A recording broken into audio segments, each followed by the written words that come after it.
Hello and welcome to Leica Review. Today we are going to be looking at the latest photographs for the Leica SL2. Of course, this camera has not been announced, but there has been a lot of speculations on how this camera would be, and I'm here to answer some of those questions. As you know, the previous version had a very smooth front. It was very much minimalistic style. We're seeing that line being continued with the front, of course, now having a pattern that's probably going to make it easier to hold and handle. Of course, there are going to be changes that are going to be internal, which I'm going to talk in a minute. But let's look at on the back. On the back, you're going to see that the panel has completely changed. We have the LCD screen, but instead of having 4 different buttons on the side, like the one that is found on the Leica S, we're going to have a look that is going to have very much the look of Leica M10, where 3 buttons and a very minimalistic look. So this is probably going to make it easier to navigate, and it's going to be much more streamlined. And of course, the buttons having names and everything else is going to make it easier to navigate for those first-time users.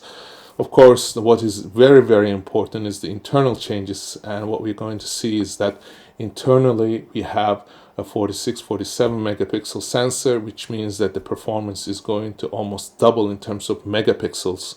So you might be asking, why did they need to double the megapixels? Some people think that 24 megapixels, like the old one, would have been sufficient. Well, there are a lot of reasons. First of all, there is a huge move towards having higher megapixel cameras. We have seen this through Sony's and Nikon's and of course Canon's.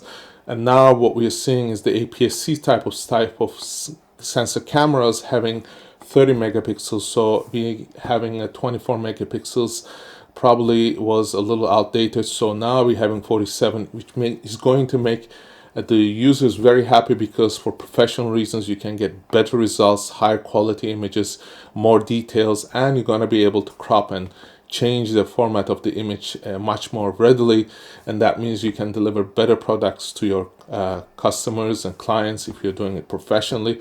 On the side of being able to use it on the field, we're going to see an improvement in terms of the video capabilities. As you may know, the previous version had the 4K DCI, so now we are going to see an improved Cine version.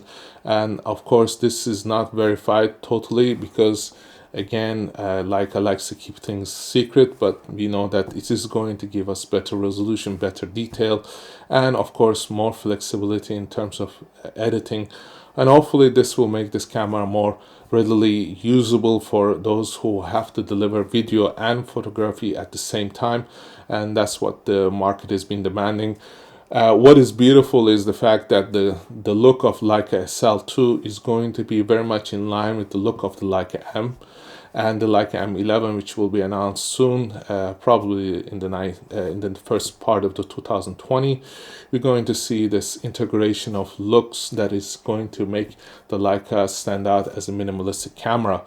Of course, there are other things that we have to look into, which is the L mount. The L mount has been the standard for this type of camera, and also the incorporation of that into Sigma and Panasonic. Panasonic, of course, has their S1H with the L mount.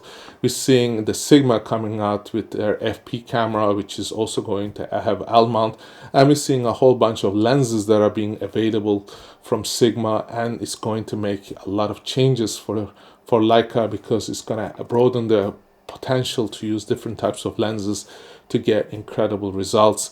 For that, I think that we have to be very thankful for Leica to establish a platform for other manufacturers to benefit from this, and we are seeing that in this type of camera, which is the Leica SL2. So I hope this has been informative, and I hope to give you more news as we receive information about Leica SL2. So I hope to see you in our next review. Thank you for watching.